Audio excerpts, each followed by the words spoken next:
Listen, I have been watching Valorant since it was called Project A, and I've been playing the game since episode 2, and I have never seen a random streamer get this much hate. There are quite a few reasons that people do not like Stickspree, but before we get into that, I have to take you all the way back to 2022. On December 27th of 2022, I sent a message to one of the Discords I'm in saying I played 2 games with this streamer. He was a lineup god on Brimstone. I was like, yo, GG, your lineups are crazy. But then I closed his stream and really thought nothing of it after that. However, the nenext day, while I was on a completely different account, I ran into him again. Dude, help! What are you doing? Except the difference this time is that I actually got off after this match and decided to stick around his stream a little more. And that's when I peeped the one thing that people hate the most. The fact that he does not use his mic and he spams the in-game voice lines. Rush them. Rush them.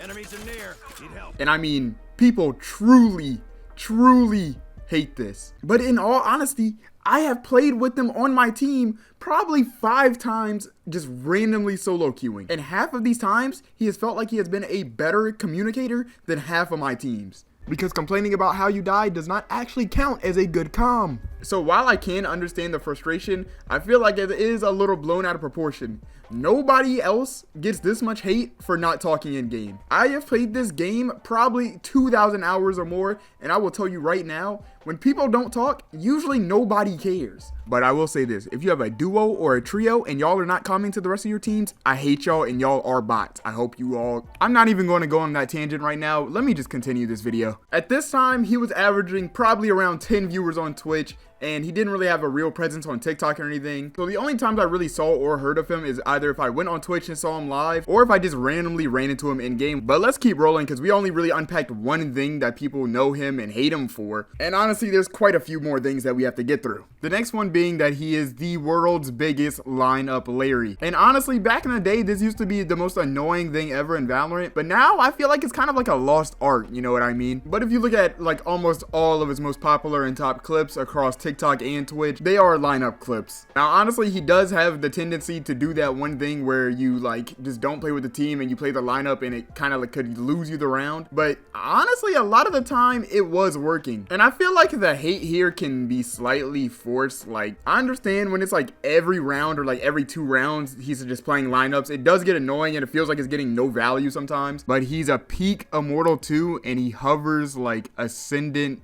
and like high diamond. Don't act like you're always all getting value, bro. Every time I play with him, I could never get mad at his mistakes because at the same time, it would just be too hypocritical. Because for one, it's not like he's ever throwing on purpose. And sometimes he was straight up saving the game by playing the stupidest lineups ever. You know how annoying it is to play against a Brim who knows to not die and can play the dumbest lineups for almost any plant spot? Okay, but before we go any further, I do have to admit I have not been completely honest. It isn't the lack of communication and the fact that he's always playing lineups and quote unquote not smoking for his teams that gets everybody so mad. It's actually his personality and the way he brands himself. Now, one thing that he constantly mentions across all platforms is the fact that he's an Immortal 2 Brimstone player. However, many people were quick to realize and point out that this has not been true for 2 years. Now, the fact that he advertises himself as a rank that he peaked many moons ago, it's something that people really do not like at all. I mean, rightfully so, right? If I'm gonna watch a streamer who claims he's a Immortal 2 Brimstone player, then I want to see an Immortal 2 Brimstone player. This is the only thing that is truly misleading about his streams. However, that is something I want to come back to a little later because we only have one more thing to learn. Now, if you watch his clips and you watch his streams, one thing becomes very obvious, and it's the fact that he has a massive ego. Now, Valorant players were never known to be the most humble. I have $1 million.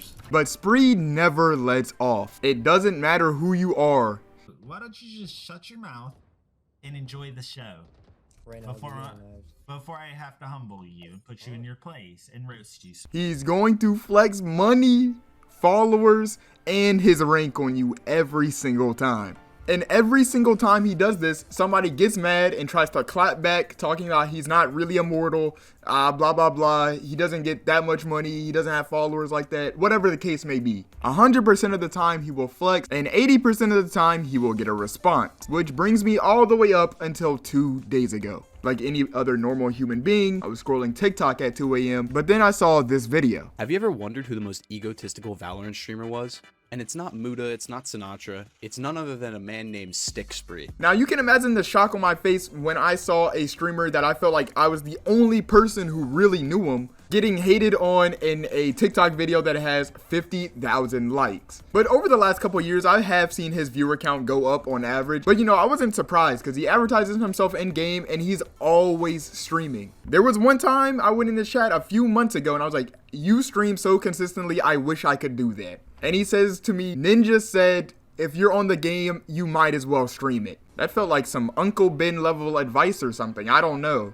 At the time, he was probably at around 20 to 30 viewers. But then I go and I find out he has a TikTok and oh my God. He's getting hundreds of thousands of views on TikTok. He has a couple of 1 million view videos. He has like 300 live viewers. I literally was like laughing because, oh my God. If you have not realized by now, everything that he does is on purpose. His entire character is built off rage baiting people. The only difference now is people have started to notice him. And the reason is pretty obvious. It's a massive snowball effect. Since he's rage baiting people, there's so many people talking about him that other people are taking note and doing research. And if you're not one of those people, you're one of those people queuing on Georgia, queuing on North Virginia, and you're running into him in game, and then you're going to his Twitch, finding out he has a buzz, and then it's just continuing to go from there. And the best part is, he has never changed. He's been doing the same thing for 2 years. I think he added on the rage bait because it just started working a little. I mean, think about it. If you're playing in a random Diamond 2 or 3 lobby, you see him and you go to his stream and he has an Immortal 2 emblem up, the first thing you're thinking is, wait, I'm just not immortal. He wasn't immortal either. But the rank emblem was only step 1. That's something he's been doing the entire time. Now, honestly, he was always yelling at his team and being like, what are you doing? Dude, help! But it's obvious that he started playing the ego up on purpose. And the effect it's having is very obvious. Everything he's doing, down to the fire effect on his green screen, is all done on purpose to create this insane character. He's rage baiting people. He's aggravating the Valorant community. He's clapping back at streamers on Twitter in character and aggravating their communities. It's literally the perfect bait. Now, not only will he have hate watchers, but he's going to build a community that just thinks it's funny that he's doing all of this. And on top of that, he's actually pretty entertaining to watch in general. Like, even before his chat started popping and he had a bunch of people to respond to, he was actually a pretty good streamer. I still randomly watch him here and there till this day. Honestly, I don't really have too much else to say. I hope y'all enjoyed the video. Like the vid, sub up. I'm gonna keep posting videos like this. If there's any topics you want me to cover, just throw it in the comments. I'll look into them. Make them interesting though, please. Follow my Twitch. Spree, if you're watching, you're the GOAT, bro. Keep grinding. I know what you're doing is gonna work, bro. Just keep at it. And yeah, peace.